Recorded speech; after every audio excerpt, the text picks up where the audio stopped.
آج کی ہماری یہ ویڈیو اسلام کے 5ویں اور سب سے بڑے رکن حج کے بارے میں ہے۔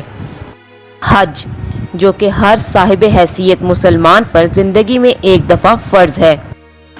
حج کے لفظی معنی نسبت اور ارادے کے ہیں۔ شریعت کی اصطلاح میں خانہ کعبہ کی زیارت اور طواف کے ارادے کو حج کہا جاتا ہے۔ حج ہر عاقل، بالغ اور استطاعت رکھنے والے مسلمان پر زندگی میں ایک مرتبہ فرض ہے۔ دین اسلام میں حج کو بہت فضیلت حاصل ہے۔ حدیث میں ہے کہ حج اور عمرہ کرنے والے اللہ تعالیٰ کے مہمان ہیں۔ اگر وہ اللہ تعالیٰ سے دعا کریں تو اللہ تعالیٰ ان کی دعا قبول فرمائے۔ حج کا طریقہ جاننے سے پہلے حج کی اقسام جاننا ضروری ہے تاکہ احرام باندھتے وقت جس قسم کے حج کا ارادہ ہو اس کے مطابق نیت کی جائے۔ حج کی 3 اقسام ہیں: افراد، قران اور تمتع۔ حج افراد اس طریقے کو کہتے ہیں جس میں صرف حج کا احرام باندھا جاتا ہے۔ حج کرنے والا اس میں عمرہ نہیں کرتا، صرف حج ہی کر سکتا ہے۔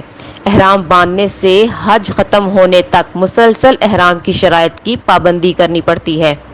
حج قران عمرہ اور حج کو اس طرح جمع کرنا کہ احرام کے وقت دونوں کی ایک ساتھ نیت کر لی جائے قران کہلاتا ہے۔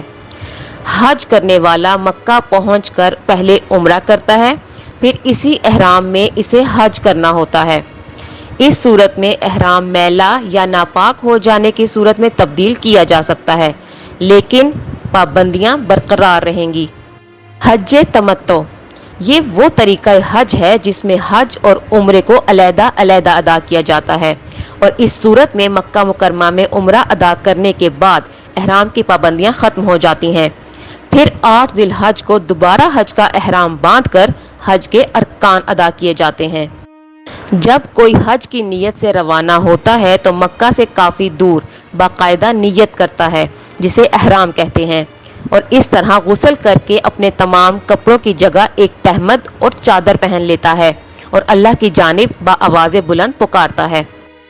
حج کے ارکان 5 دنوں پر مشتمل ہوتے ہیں جو کہ 8 ذی الحج سے 12 ذی الحج تک ہوتے ہیں۔ 8 ذی الحج کی صبح حج کا آغاز ہوتا ہے۔ اشراق کے وقت غسل کر کے احرام باندھا جاتا ہے، پھر حج کی نیت کی جاتی ہے، پھر اقرار کرتے ہوئے کہا جاتا ہے اللہم لبیک حجن، اے اللہ میں حج کے لیے حاضر ہوں۔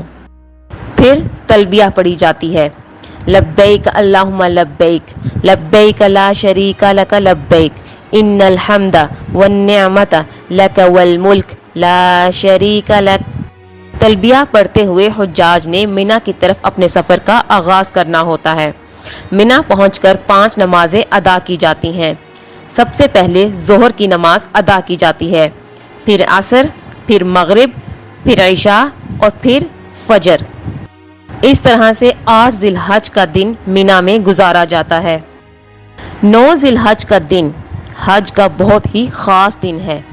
حج کا دن 9 ذی الحج کو ہوتا ہے۔ یہ وقوف عرفہ کا دن ہے جو کہ حج کا رکن اعظم ہے۔ یہ دن حجاج نے عرفات میں گزارنا ہے۔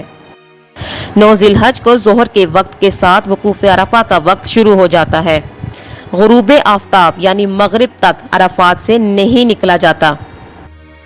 غروب آفتاب کے بعد حجاج مزدلفہ کی طرف نکلتے ہیں۔ مزدلفہ میں عشاء کے وقت مغرب اور عشاء کی نمازیں ایک ساتھ پڑھی جاتی ہیں۔ یہ رات مزدلفہ میں کھلے آسمان کے نیچے گزاری جاتی ہے اور یہیں پر رمی کے لیے کنکریاں جمع کی جاتی ہیں۔ یہ رات 10 ذی الحج کی ہوگی اور اگلی صبح 10 ذی الحج کا دن یہ رات مزدلفہ میں عبادت کی جائے گی، اور پھر صبح فجر کی نماز بھی یہی ادا کی جائے گی۔ 10 ذی الحج کو حجاج کو 3 اہم کام کرنے ہوتے ہیں جو کہ ایک ترتیب سے کرنے ضروری ہیں۔ 10 ذی الحج کو سب سے پہلا کام رمی ہے۔ رمی شیطان کو کنکریاں مارنے کو کہا جاتا ہے۔ ایک ہی شیطان کو 7 کنکریاں ماری جاتی ہیں۔ اس کے بعد دوسرا کام قربانی ہے، اور قربانی کے بعد تیسرا کام سر کے بال منڈوانا ہوتا ہے۔ 11 اور 12 ذی الحج کو حجاج نے جمرات کی رمی کرنی ہوتی ہے۔ اس میں 3 شیطانوں کو کنکریاں ماری جاتی ہیں اور ہر شیطان کو 7 کنکریاں ماری جاتی ہیں۔ یہ جمرات کی رمی کا وقت ظہر کے وقت کے ساتھ شروع ہوتا ہے اور اگلی صبح صادق تک رہتا ہے۔ ان کاموں کے بعد حجاج احرام سے فارغ ہو جاتے ہیں۔ اب ایک بڑا فرض باقی رہ جاتا ہے اور وہ ہے طواف الزیارہ۔ اس طواف میں بھی کعبہ کے 7 چکر لگائے جاتے ہیں۔ اس طواف میں حجاج اپنے عام لباس میں ہوتے ہیں اور اس کے بعد حج کی سعی کی جاتی ہے۔ طواف الزیارہ 10 ذی الحج کو بھی کیا جا سکتا ہے، 11 ذی الحج کو بھی اور 12 ذی الحج کو بھی، لیکن 12 کے غروب آفتاب سے پہلے کرنا ضروری ہے۔ حج کے بعد انسان اپنے ہر گناہ سے ایسے پاک ہو جاتا ہے جیسے ایک معصوم سا بچہ دنیا میں آیا ہی ہو۔ اس لیے انسان کو حج کے بعد خود کو اللہ تعالیٰ کی راہ میں وقف کر دینا چاہیے۔